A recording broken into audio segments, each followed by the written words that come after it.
She walked into the office and asked, "Where can I buy a dad?" The Millionaire CEO's world stopped. Imagine a child, so small, so brave, asking a question that could shatter a heart. This is a story that will leave you speechless, right here on Real Stories Diary. It was a quiet Wednesday morning when Christian Blake stepped into the glass doors of his corporate headquarters. He was dressed sharply, as always, in a pale blue suit that caught the soft morning light, just enough to look powerful, but not flashy.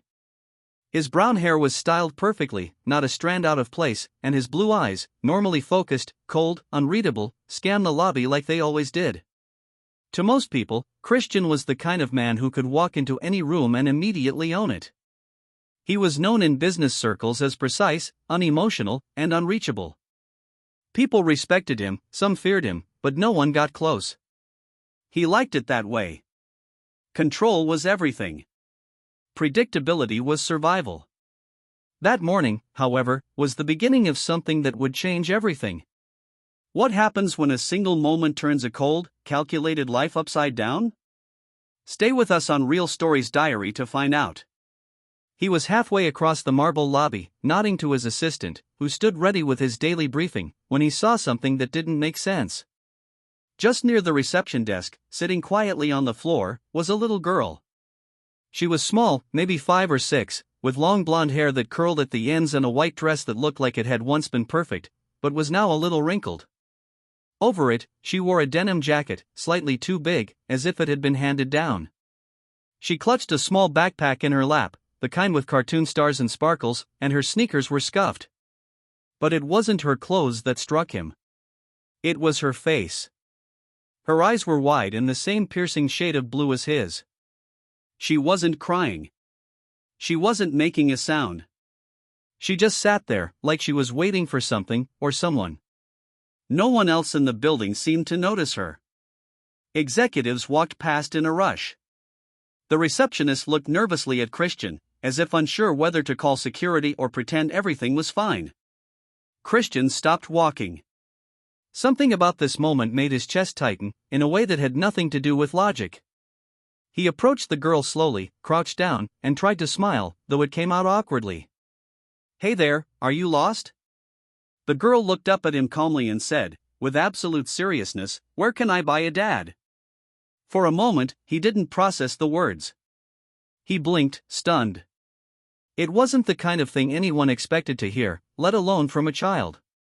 The few people who were within earshot turned their heads, some out of confusion, others out of pure discomfort. "I'm sorry." "What did you say?" he asked, a little softer this time. She didn't repeat herself exactly. She looked straight at him and said, "I want to buy a dad. I saved coins. I need one." Christian felt his throat close. He had handled multi-billion-dollar mergers.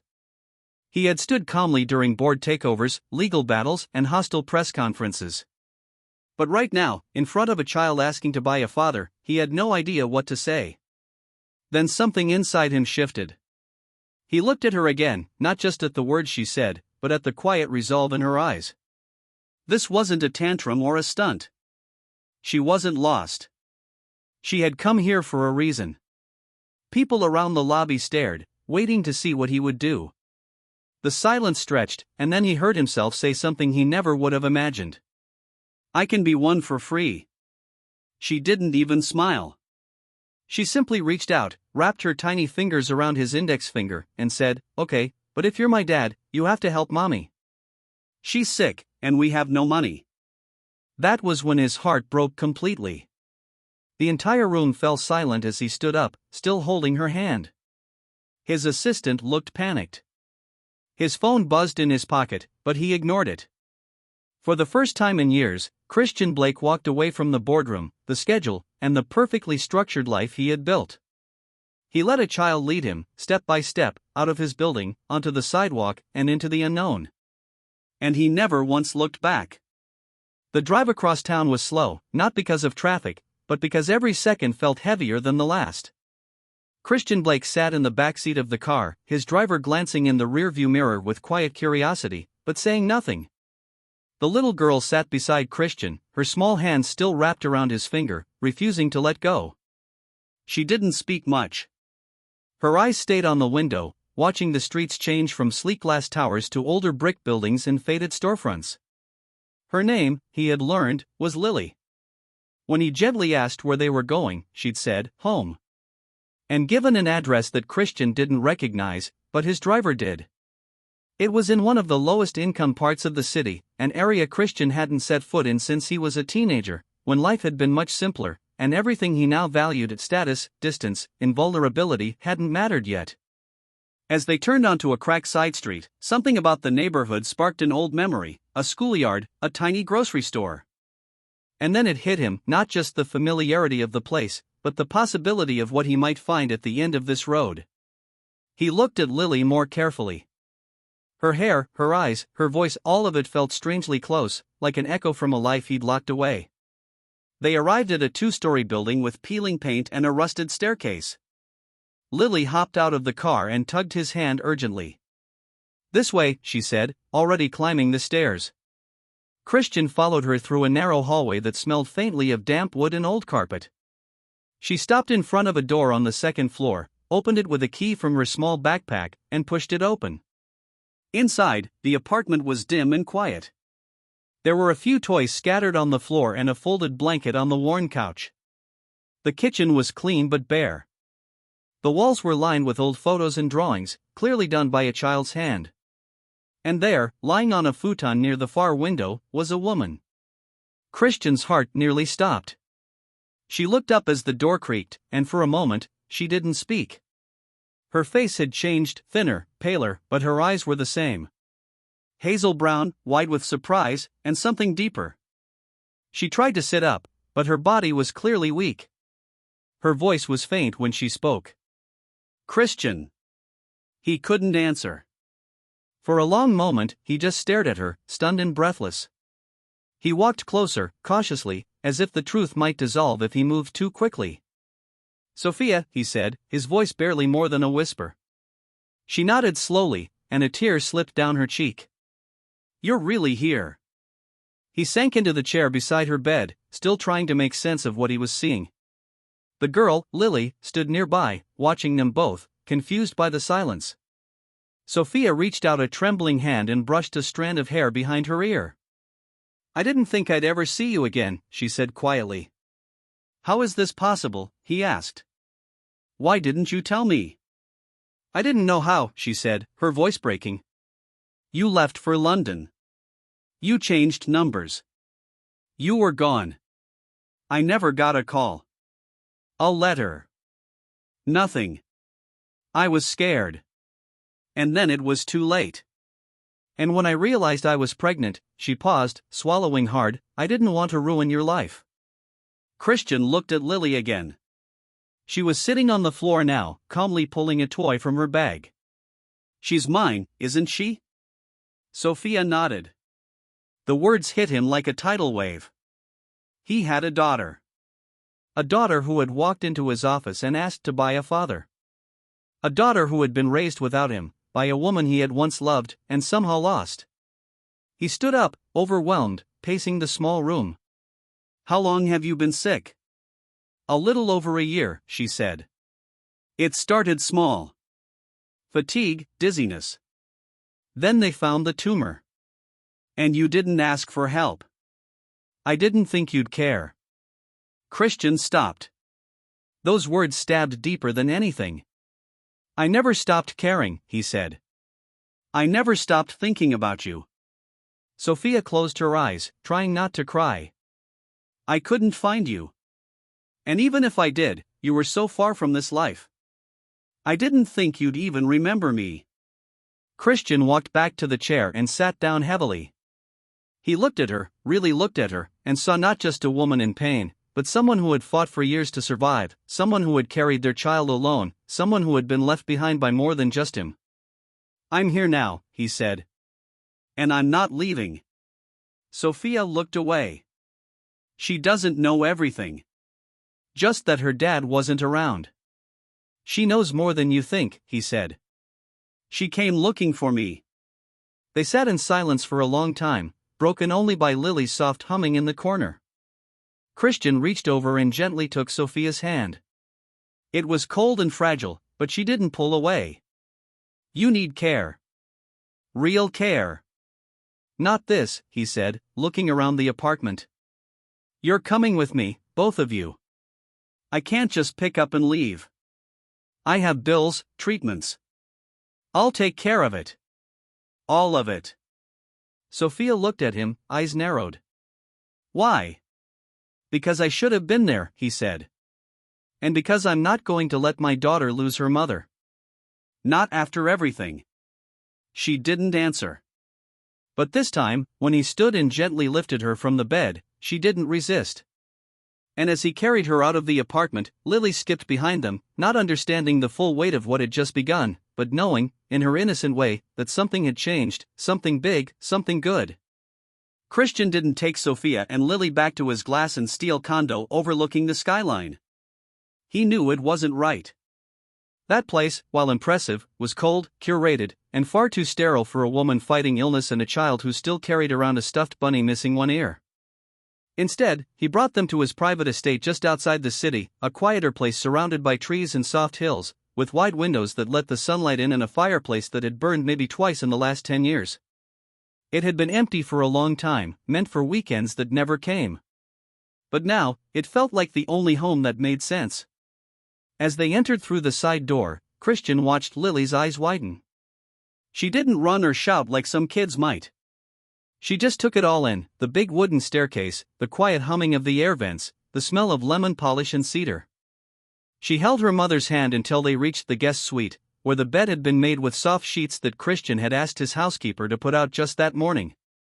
Sophia, still weak and pale, sat slowly on the edge of the bed. Her face showed gratitude, but also hesitation, as if she didn't know how to receive this kind of help anymore. Christian knelt in front of her, resting one hand lightly on her knee. "You'll stay here as long as you need. Doctors will come. Everything's taken care of. You don't have to fight alone anymore." She looked at him, clearly exhausted, but there was a spark behind her eyes. "I'm not used to people doing things for me." "I know," he said. "But let me do this." She nodded slowly, and her shoulders relaxed just enough to show she believed him, at least for now. That evening, Christian sat in his study, watching the security monitor quietly as Lily curled up next to her mom on the guest bed. He hadn't spoken to anyone all day about what had happened. No meetings, no calls, not even emails. His assistant had texted over a dozen times, but he let the messages pile up. For the first time in years, work didn't matter. He kept thinking about Lily's voice, asking, "Where can I buy a dad?" He'd built a world so far from children and emotions and unpredictability that now, faced with all three, he didn't recognize himself. But he liked who he was becoming. Later that night, after Lily had fallen asleep, Sophia sat with Christian by the fireplace. She wore a blanket over her shoulders and sipped warm tea. Her voice was soft, almost afraid of what might come next. "I didn't know if I should tell her who you were. I thought maybe I'd missed my chance." "You didn't," Christian said. "She found me before either of us even had a chance." Sophia smiled faintly. "She's like you in that way. Quiet when she needs to be, bold when it matters." He glanced at her. "I missed so much." "We both did," she whispered. "But you're here now." They didn't talk about what had come between them, the timing, the missed messages, the mistakes. There would be time for that. For now, they sat quietly, as if afraid that words might ruin the fragile peace forming between them. The following morning, Christian made breakfast. He burned the eggs, spilled orange juice, and set off the smoke alarm once. Lily thought it was hilarious. Sophia sat at the table and laughed until she coughed, and for a brief moment, the room felt like a family had always lived there. Doctors came that afternoon. They examined Sophia gently, respectfully, and Christian made sure she never had to sign a single form. He wanted her to focus on getting better, not worrying about costs or coverage. The diagnosis hadn't changed. She still needed long-term care, but the treatment was now top level. And more importantly, she no longer had to face it alone. Christian found himself rearranging everything. His schedule shifted. He canceled travel. He delegated more. Grace, his longtime assistant, called him and asked flatly, "Is the world ending?" "No," he replied, staring out at the backyard where Lily was making up a game with sticks and pine cones. "It's just starting." Grace paused, then said quietly, "You sound different." "I feel different," he admitted. In the evenings, they all sat together. Christian read stories out loud, sometimes stumbling over silly voices that made Lily laugh until she couldn't breathe. Sophia began to regain strength slowly. She walked short distances through the house, sat outside with a blanket, and started keeping a journal. Christian caught her once writing something, and she looked up and smiled. "I'm not just surviving anymore," she said. "I'm remembering who I am." Christian didn't respond right away. He just looked at her quietly, amazed. The woman he'd lost, the child he'd never known, and the home he never knew he needed, all under one roof.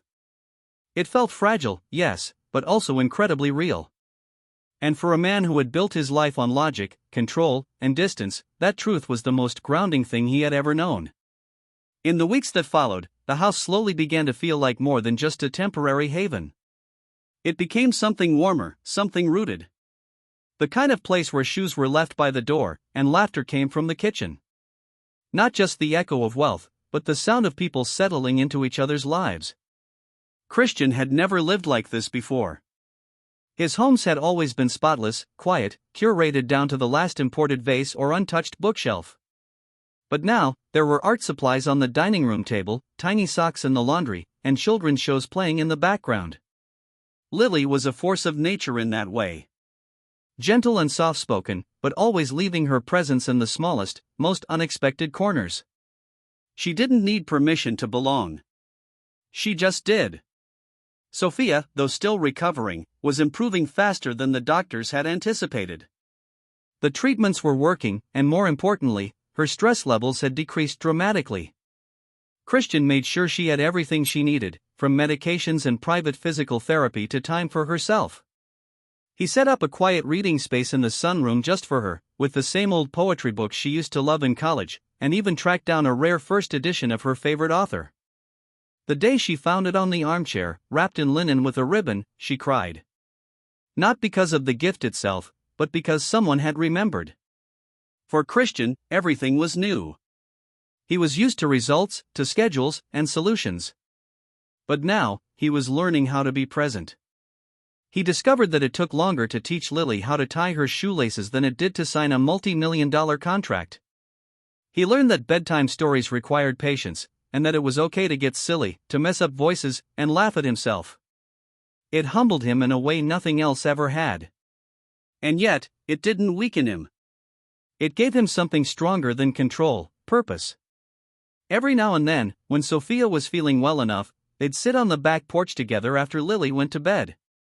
They would talk in low voices, not about business or obligations, but about the past, the missing years, the ways their lives had diverged, and by some twist of fate, realigned. Christian had questions, of course. He wanted to know everything, what she had gone through, what she had felt, why she had never told him. And Sophia answered honestly, even when it hurt. She told him about nights spent working 2 jobs, about nearly collapsing on a bus after skipping meals so Lily could eat. She admitted there were moments she wanted to call him, to scream for help, but always talked herself out of it, convinced that he had moved on. "I watched interviews of you on TV," she said one night, voice low. "You looked like a stranger, sharp, powerful, untouchable. I didn't know how to fit into that world anymore." "You didn't have to," Christian replied, looking at her, not with regret, but with something deeper. "That world was never real without you in it."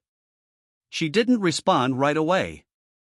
But she reached for his hand and held it tightly, not like a gesture of romance, but of understanding, of forgiveness. Meanwhile, Lily continued to grow more comfortable. She began calling Christian Dad without prompting, just one day while handing him a drawing she made. He nearly dropped his coffee when he heard it. He didn't correct her. He didn't question it. He simply folded the paper carefully and smiled so softly it surprised even him. It was a sketch of the 3 of them, holding hands beneath a giant sun. Over their heads, in crooked blue letters, she had written one word, family. That evening, Christian tucked her in and sat at the edge of her bed longer than usual. She asked him if he was going to be there in the morning. He answered without hesitation, always. And he meant it, not just as a promise, but as a choice. For the first time in his life, Christian Blake wasn't chasing the next goal, the next deal, or the next title. He was choosing something harder, being a father, a partner, and a man who showed up when it mattered. He had built empires, yes, but now he was building something more fragile and far more valuable. He was building a life. The first real test of this new life came not in the form of illness or legal complications, but in something surprisingly ordinary, a parent-teacher meeting at Lily's preschool. Christian had never been to anything like it before. The invitation had come home in Lily's backpack, a crumpled paper smudged with marker and crumbs. Sophia had been resting that day after a long treatment session, and Christian had offered to go in her place, thinking it would be a simple check-in. He wore a navy blue sweater instead of a suit, left his phone in the car for once, and arrived 10 minutes early, unsure of where to stand or what to say. He wasn't used to fluorescent lights and bulletin boards filled with construction paper handprints. He didn't know how to make small talk with other parents or sit on tiny chairs without looking completely out of place.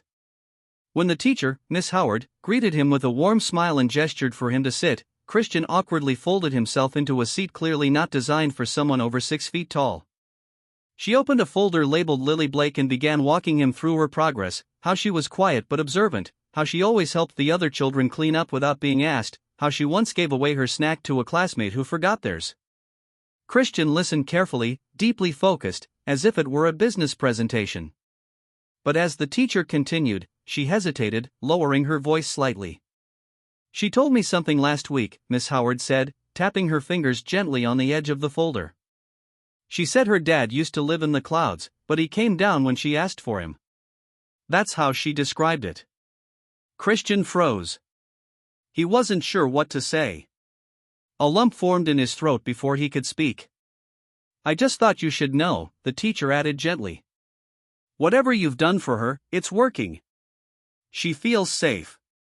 That means more than test scores or behavior charts." When he got back home that afternoon, Christian sat in his car longer than usual, staring at the house he used to see as just a structure. Now, it felt like something alive, something that carried the breath of the people inside it. Lily ran out the front door to greet him, a paint smear on her cheek and a ribbon half untied in her hair. She hugged his leg like she'd been waiting all day. And when he picked her up, she rested her head on his shoulder without saying a word. He held her tightly, his hand gently cradling the back of her head, breathing in the scent of markers and apple juice. Inside, Sophia was feeling better. She sat at the kitchen table with a cup of tea and a few papers spread out before her, forms for a part-time writing program she had been considering. She looked up as he entered and read his expression instantly. "What happened?" she asked softly. He placed Lily gently on the couch, letting her pull out her toys, then turned to Sophia with a voice filled with something close to wonder. "She said I came down from the clouds." Sophia blinked. "She did?" He nodded, sitting down beside her. "I never thought I'd be someone's safe place." "You are," Sophia said, reaching for his hand. "Even when you weren't here, she felt you somehow." Christian looked down, overwhelmed by the weight of what he was becoming. Not because he was unsure of it, but because it mattered so much, and because, for the first time, he was beginning to feel worthy of it. Later that week, Sophia had a checkup. This time, Christian went with her, not just as support, but as a partner. They sat side by side in the waiting room, flipping through outdated magazines and sharing quiet jokes. When her name was called, he helped her stand and walked with her into the examination room. The doctor, kind but firm, gave them cautious optimism. The tumor had shrunk, her body was responding, and if things continued at this pace, she might not need a second round of intensive therapy. Sophia let out a shaky breath and leaned back in the chair, her eyes glistening with exhaustion and relief. Christian exhaled, feeling as if the air had been knocked out of him. "You're going to get through this," he said, more to himself than to her. Outside the clinic, they stood in the parking lot under a wide gray sky. Sophia looked up at him and said, "I didn't think I'd ever have anything to hope for again." He looked at her and replied, "Now you have a future, and I want to be in it." That night, they cooked dinner together. Well, Christian tried, and Sophia supervised from a stool, laughing when he oversalted the pasta and spilled half the sauce. Lily sat at the table, drawing again, another picture of the three of them with hearts floating above their heads. She handed it to him with a serious expression and said, "This one's for your office, so you don't forget us when you work." He looked at the drawing, then at the child in front of him, then at the woman across the kitchen, and felt something he had never known before, the kind of peace that didn't come from achievement, but from presence. He folded the paper carefully and placed it inside his briefcase, not because he would forget, but because he never wanted to forget what really mattered. Fall arrived quietly, brushing its fingers over the city in fading sunlight and cooler evenings. The trees surrounding Christian's home began to blush with orange and red, and Lily, ever curious, collected leaves on their walks and kept them pressed between the pages of her coloring books. Life inside the house had started to move with a rhythm of its own, no longer dictated by emergencies or adjustments, but by small, gentle routines. Mornings were filled with soft chatter, toast, and the occasional spilled juice. Afternoons carried laughter from the backyard, where Christian had finally agreed to build a small wooden playhouse, mostly because Lily had asked so sweetly he couldn't say no. And in the evenings, as the sun dipped behind the trees, the three of them gathered for dinner, sometimes messy, always real. Sophia's health continued to improve. She had begun walking without assistance, climbing stairs slowly but with growing confidence. Her cheeks had more color now, and her voice, once quiet from fatigue, had begun to reclaim its natural strength. She spoke more openly, laughed more freely, and even started writing again. Christian had turned one of the guest rooms into a small study for her. He stocked it with journals, books, and a view of the garden that always seemed to calm her. It became her space, one where she could rediscover parts of herself that illness had tried to erase. She once told him that being in that room felt like remembering who she was before everything became survival. Christian, meanwhile, was changing in ways no one from his past world would have recognized. He still worked, of course, but less obsessively. He kept meetings concise, refused late-night calls, and took weekends entirely offline. His assistant, Grace, had stopped asking if he was feeling all right and instead started sending him parenting articles and notes like, "Lily's class has a field trip. Don't miss it." He appreciated that more than he let on. One night, after Lily had gone to sleep, Sophia found Christian in the kitchen, sitting with a cup of tea he hadn't touched. He looked distracted, eyes fixed on something invisible. She sat beside him and waited. When he finally spoke, his voice was soft and full of thought. "I spent years thinking power meant being untouchable. That if I could control everything, I'd be safe. But this," he gestured vaguely, "this is the first time I feel like I'm living." Sophia smiled at him, not with pity, but with understanding. "Because you finally let yourself be part of something bigger than you," she said. "And you didn't lose anything. You gained everything." Christian reached across the table, his fingers curling around hers. He hadn't planned to fall in love again. In fact, he'd thought that part of his life had closed long ago, locked behind doors of old memories and regret. But now, sitting across from the woman he had once lost and the child they had unknowingly created, he felt something solid take root in his chest. He was no longer running from silence or chasing success to outrun emptiness. He was still, and in that stillness, he felt whole. That weekend, they took a trip to a nearby lake. It wasn't extravagant or planned with precision. They packed snacks, sweaters, and Lily's endless supply of questions. They rented a small boat and drifted for hours across the water. Lily lay across their laps at one point, eyes closed, completely at peace. Sophia leaned her head on Christian's shoulder, and he kissed the top of her hair without even thinking. The moment required no words. It was one of those rare slices of time where nothing needed to be said, because everything important was already felt. Later that night, while Lily slept in the back seat during the drive home, Sophia turned to him with a quiet smile and asked, "Did you ever imagine your life would look like this?" He laughed under his breath. "Not even close." "Do you miss the old version of it?" she asked. "No," he said. "I only miss that I didn't find this sooner." As the car rolled through the soft shadows of tree-lined streets, they drove forward into a life that neither of them had expected, but both knew they were meant to build. And for Christian, who had spent his entire adulthood chasing a sense of arrival, he finally understood that this ordinary, imperfect, beautiful moment was it. He was already home. The first snow came earlier than expected, blanketing the city in white before Thanksgiving. It caught everyone by surprise except Lily, who greeted the morning frost with squeals of delight and her boots on the wrong feet. Christian helped her into her puffy jacket while Sophia watched from the doorway, wrapped in a wool scarf, a faint smile on her face. She still tired easily, but the color had returned to her cheeks, and her laughter was more frequent now, lighter, as if something heavy had finally lifted. That morning, they built a crooked snowman in the front yard, complete with a carrot nose and one of Christian's designer ties, which Lily thought was the funniest thing she'd ever seen. He didn't mind. In fact, he made a point to leave it on the snowman for the neighbors to admire. Inside, the house smelled like cinnamon and fresh coffee. Sophia had taken to baking again, something she hadn't done in years. The act of mixing and kneading seemed to calm her, and the kitchen filled with quiet music and the rhythm of a home rediscovered. Christian, who once ordered dinner from five-star restaurants with a single phone call, now knew the names of baking tools he never knew existed. He didn't mind that either. Every day brought new rituals, ones he had never imagined himself part of, but now couldn't imagine his life without. But it wasn't all without challenges.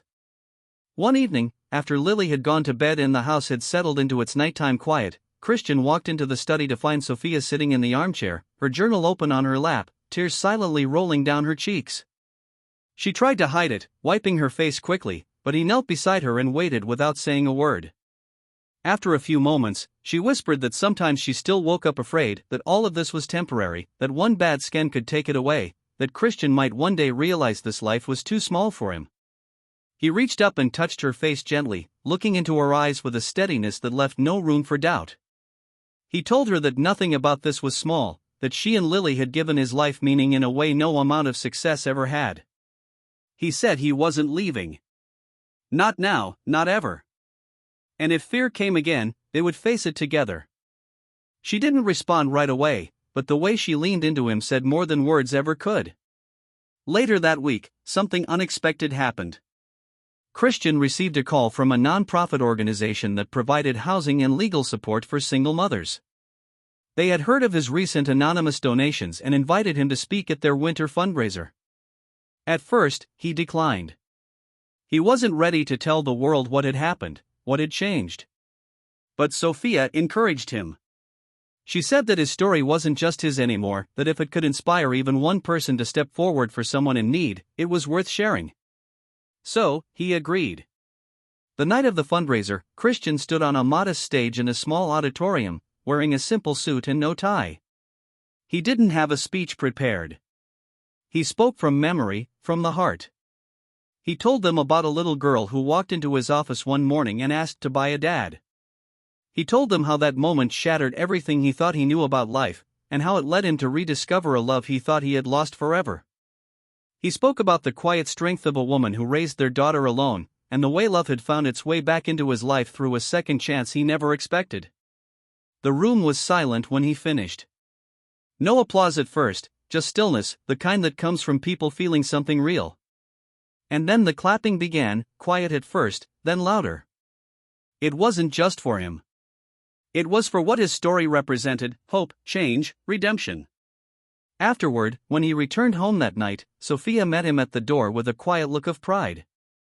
Lily was already asleep, but they stood together in the hallway for a long moment. Christian pulled her close, his voice low and steady, and said, "Thank you for believing I could be more than what I was." Sophia smiled, pressed her forehead to his, and replied, "Thank you for becoming exactly who we needed." That night, as snow fell gently outside and the world around them moved on unaware, their home remained full of warmth, of stories, of second chances. And in the silence between words, something unspoken settled permanently into place. They were no longer rebuilding.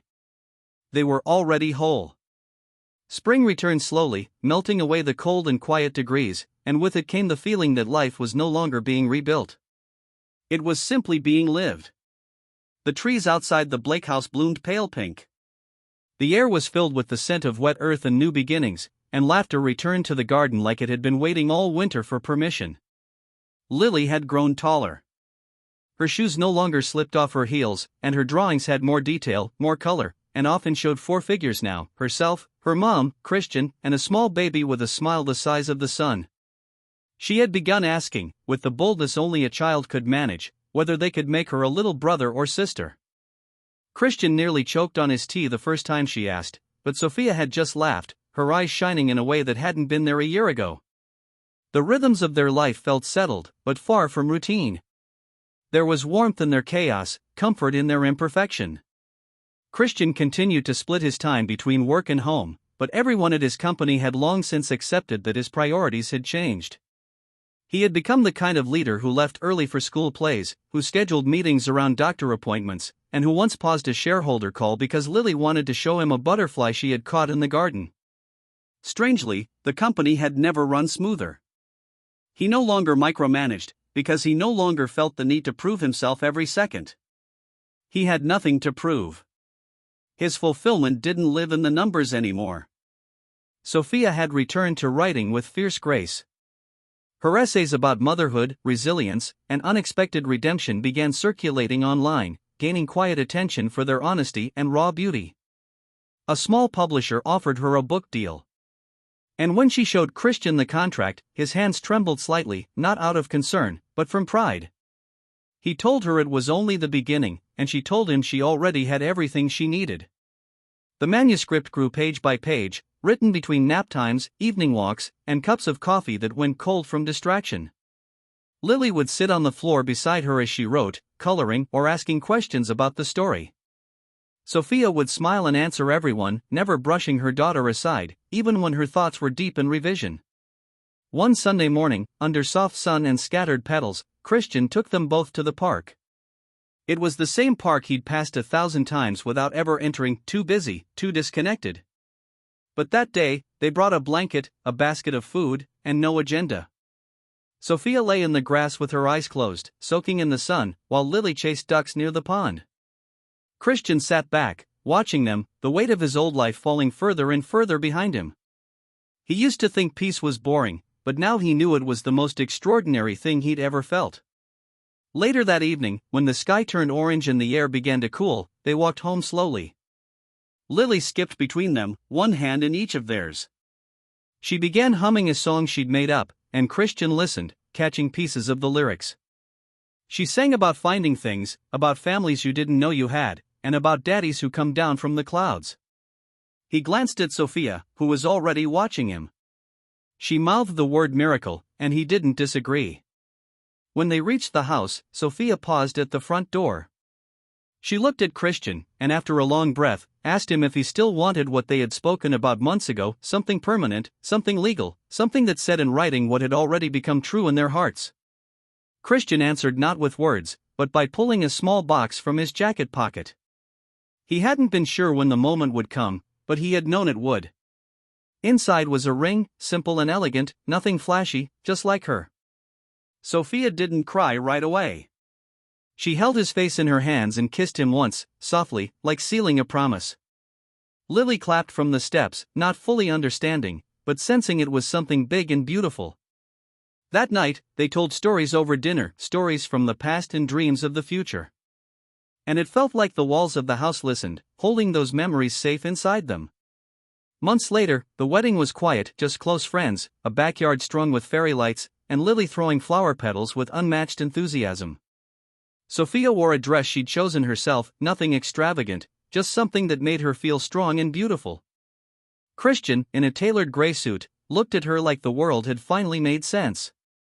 They exchanged vows not written by anyone else, but spoken in their own imperfect, honest words. And when the ceremony ended and Christian lifted Lily in his arms to join their first dance, there wasn't a dry eye in sight. The life they built was not one born from perfection. It was shaped by missed chances, broken paths, and pain that still lingered in quiet corners. But it was also shaped by forgiveness, by showing up when it mattered, by love that chose to stay even when it had every excuse to leave. Christian had once believed that happy endings were for other people. But he knew now that real happiness wasn't the end of the story. It was the part you fought to build after all the chapters where everything could have fallen apart. And this messy, beautiful, everyday life was exactly the ending he never knew he deserved.